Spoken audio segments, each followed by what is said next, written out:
Everything north of the main entrance has the fascia brick on it, which means the insulation is on and the windows are in, and they can work completely on the inside then. Progress on the middle school is awesome, as you can see. This right here is going to be the cafetorium. Out here, they're starting to get the floor ready to be poured. The building is looking awesome, and so as we take this tour, you're going to really enjoy seeing the progress here. It kind of starts you at the beginning here. As you look off to the west there, that's where the main entrance will be. And I wanted to start here because this is kind of the showcase as you walk in.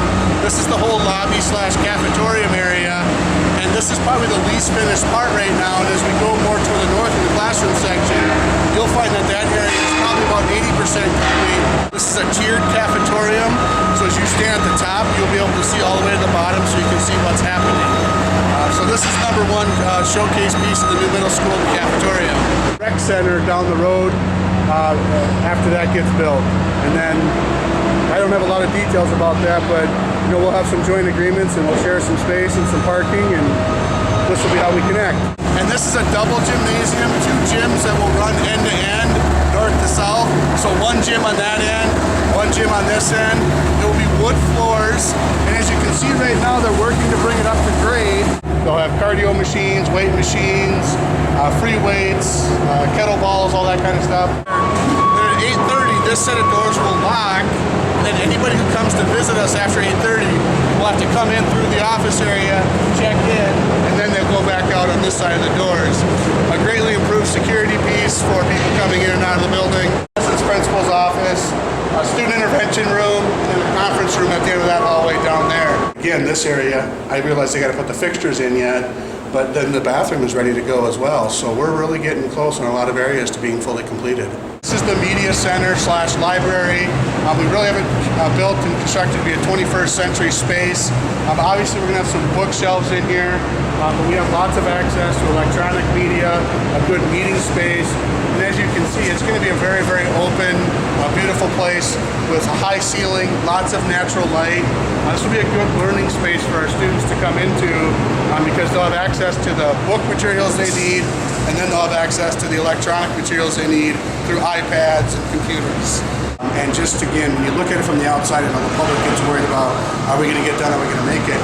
But as you look and you see the amount of data cable that they pulled, which is the blue, and then the communication cable, which they pulled, which is the white, and they've got the electrical boxes that are set up and ready to be fed. And then you look up in this corner over here and you can kind of see the red wire coming down. That's the fire communication system with the water and the fire sprinkler system coming in. So there's a lot of infrastructure stuff that has to happen as well. As you can see, they've made significant progress on getting that equipment installed. This is the family consumer science area of the building. You can't see much yet. You can see they've got all the drain and water installed, ready to be installed for the sinks. They've got the outlets for the ovens.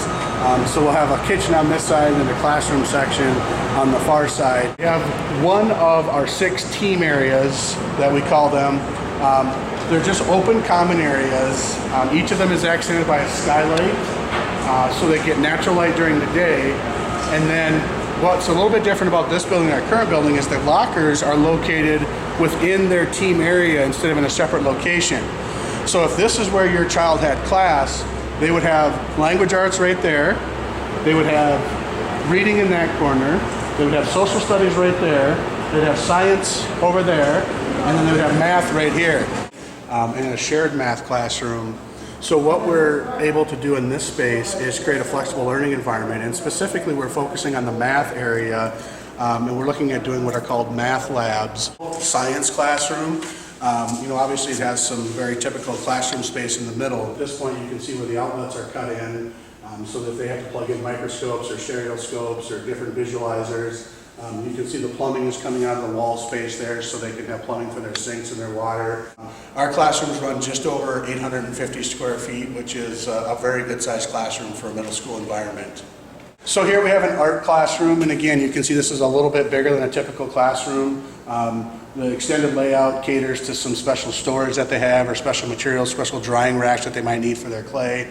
And again, this room's another example of if you look at things from the outside, you're not sure if we're going to make it, but you look at it from the inside, you can see all the walls in here have been painted, the door frames have been painted, the ceiling grid has been installed, so they basically just need to drop in the ceiling tiles, roll out some carpet, and we could be teaching class in here tomorrow. Okay, it might not be that simple, but it's just a good example of how close we're getting. These pulled together, the purple and gold accent with the tile work. The lockers in the hallway will also be purple, so we're excited about that arrow tie-in. These are some special ed classrooms we have where we might pull out and do some reading intervention or some math intervention with some kids. You can see all the communication and data cable that's in there, all the communication cable that's hanging. You can see the red wire that runs the fire system, and then you can see the big plumbing system for the fire suppression system that they're installing as well. And they got the ceiling grid in. So this part of the building is looking even better than the rest. Looks like one of the first rooms that's getting some cabinetry installed. With the science classroom, you see they have the glass fronts for installing, or they can store their microscopes, or they might have some visible displays they want to put in there. Painting is done, ceiling grid is done, cabinets are being installed, doors are put in. Now this room is very close. And then these lockers are bigger than what we currently have.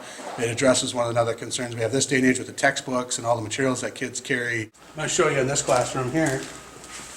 Well, a lot of cabinets in this room, and we can't really get a good visualization, but this is one of our special education classrooms I wanted to stop by. This one has a life skills kitchenette in it. And this will serve as our industrial tech area where they'll do everything from computer modules. All those doors in the back represent there's a wood shop that's back there, there's a painting room, there's a laser engraving room. I truly believe this has been one of our best construction years, which has helped us. We need that August 1st deadline, so we have to move everything out of the middle school into here.